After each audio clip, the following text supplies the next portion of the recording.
Jaya, Jaya, Jesus Christo. Jaya, Jaya, Jesus Christo. Jaya, Jaya, Jesus Christo.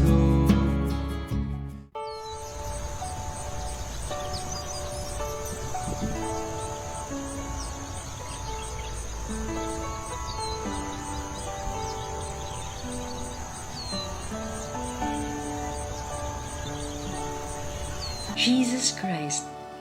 Maraming tao nagpapahayag ng kanilang debosyon, pananampalataya, at pag-surrender sa Kanya. Subalit, sino nga ba talaga si Jesus Christ at sino ang tunay na Kristiyano? Ano ang kahulugan ng pag-surrender sa Kanya at ano ang tunay na Kristyanismo? Ang kasagutan sa mga katanungang ito ay matatagpuan sa mensahe ni Jesus Christ. At ngayon, ang tunay na mensahe ni Jesus Christ ay ihahayag sa atin ng ating kaibigan na si Gabay Hari Criado. Ang salitang Hari ay isang banal na pangalan ng Diyos Ama or Holy Name of God na may kahulugan na siya na nag-aalis ng mga impediments and difficulties sa paglapit natin sa Kanya. At ang kahulugan ng salitang Criado ay tagapagsilbi o servant. Kaya ang ibig sabihin ng Hari Criado ay tagapagsilbi ni Panginoong Hari. Ngayon ay pakinggan natin si Gabay Hari Criado sa ating programang Gabay Hari.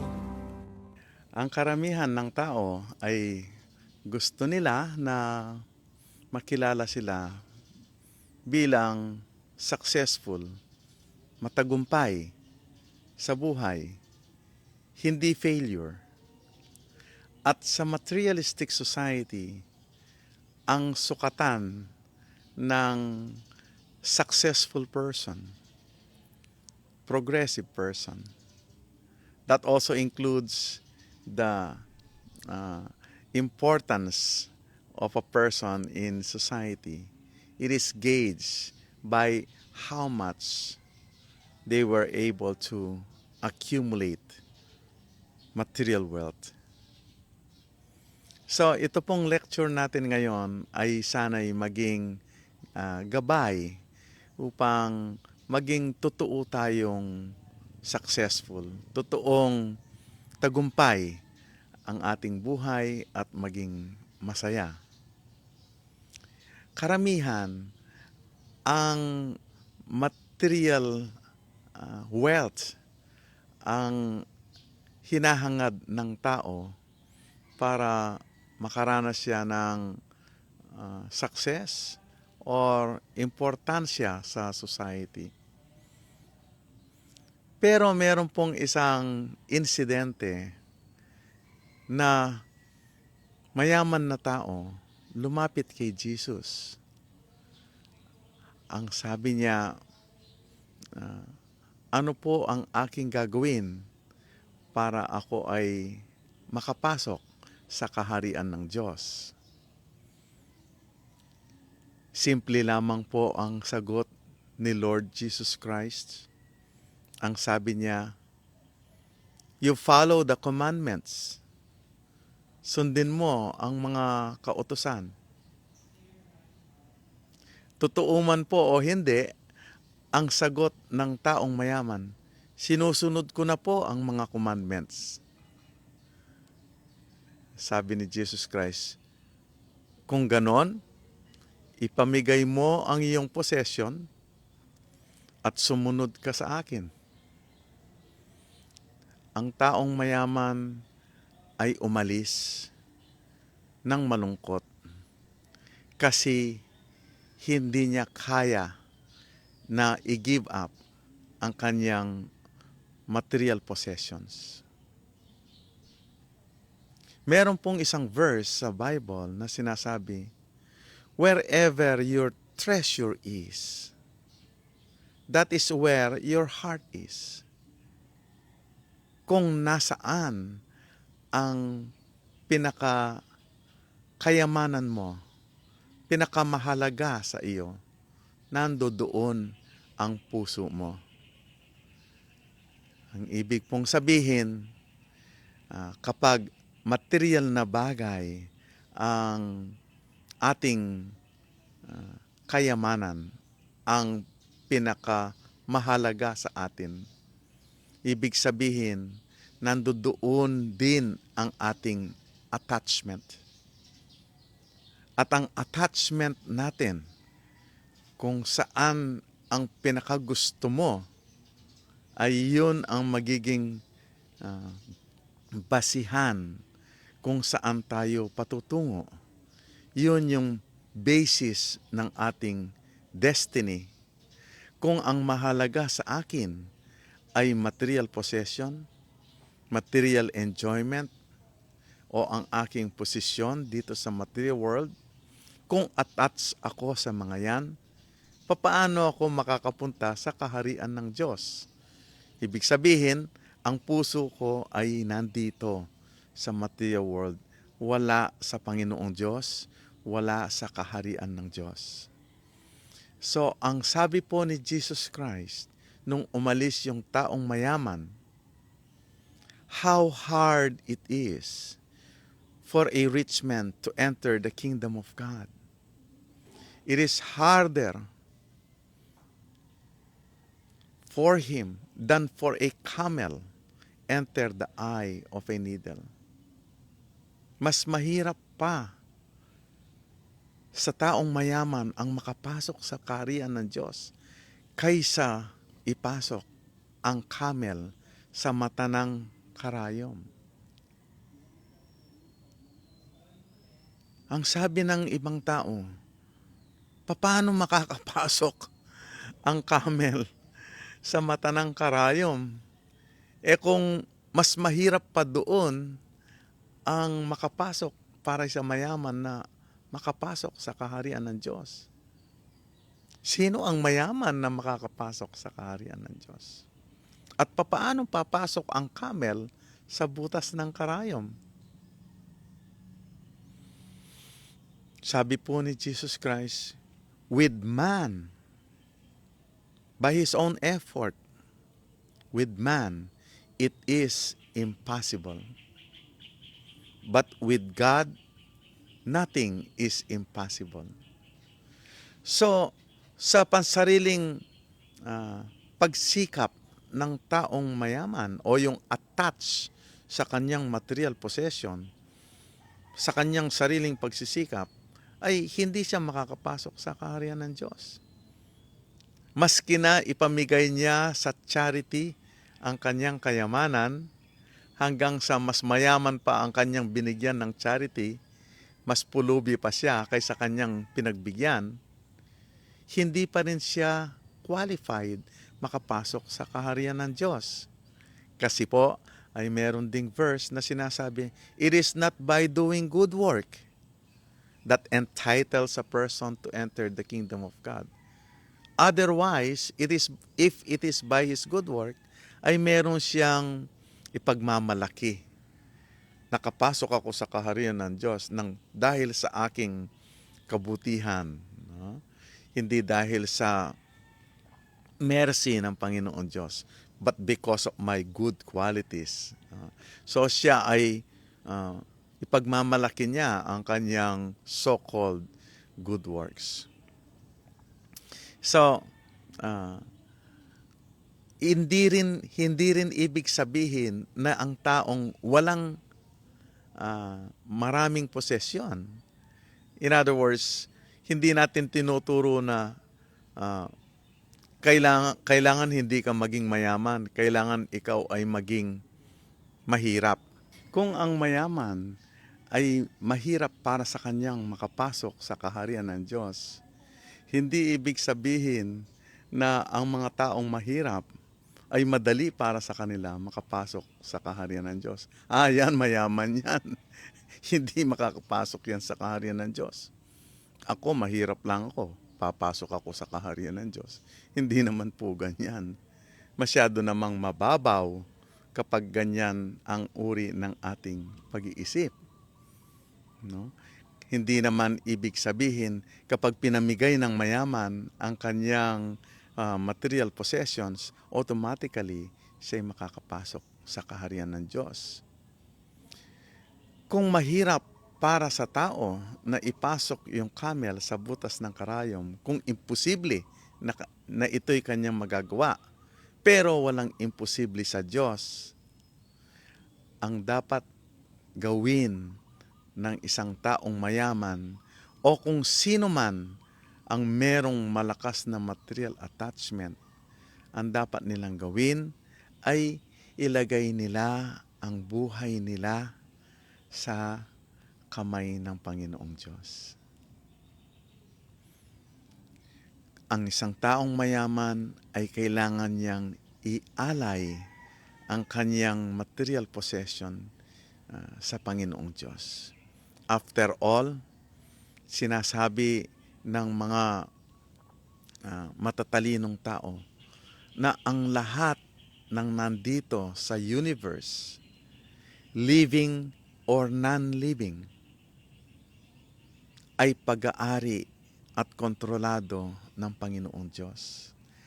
Kaya't ang lahat ay dapat gamitin para sa pagsisilbi sa Kanya dahil siya naman ang tunay na nagmamay-ari sa lahat. Wala tayong pag-aari. Nandito na ang mga material elements bago pa tayo ipinanganak. At nandito rin ang mga material particles na yan long after we're gone. Long after we have left our material bodies.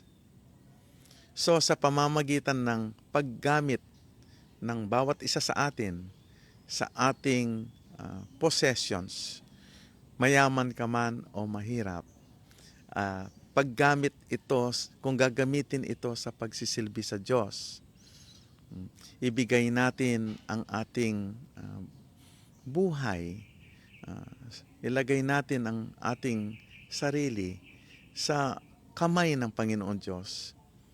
With God, everything is possible. Walang hindi pwedeng mangyari kapag kagustuhan ng Panginoon Diyos. So, ang isang taong mayaman, kung gagamitin man niya ang kanyang wealth, ang kanyang pinaghirapang possession, meron pa siyang isang dapat i-give up. Kailangan niyang i-give up ang idea na ako dating mayaman, pero pinamigay kong lahat ang aking kayamanan. In other words, siya ay nasa ilusyon na meron siyang pag-aari dito sa mundong ito. Ito ay salungat, in direct contradiction sa reality, sa katotohanan na ang lahat ay pag-aari ng Panginoong Diyos. Kailangan kong i-give up, kung ako yung taong mayaman na yon, kailangan kong i-give up ang aking consciousness na pinamigay ko ang aking kayamanan. Dahil sa totoo lamang, lahat ng atomic particles na nandito sa material world ay pag-aari ng Panginoong Diyos. So, kung tayo ay magpakumbaba at tatanggapin natin ang katotohanan na I am only an insignificant person. Hindi ako mayaman, ang lahat ay pag-aari ng Diyos. Ang hinihiling ko lamang po sa iyo, O my Lord, ay sana ay makapagsilbi na po ako sa inyo. To become pleasing to God. Ito yung paraan upang magkaroon tayo ng malinis na kamalayan, consciousness. Makita natin ang katotohanan ng napakaliwanag.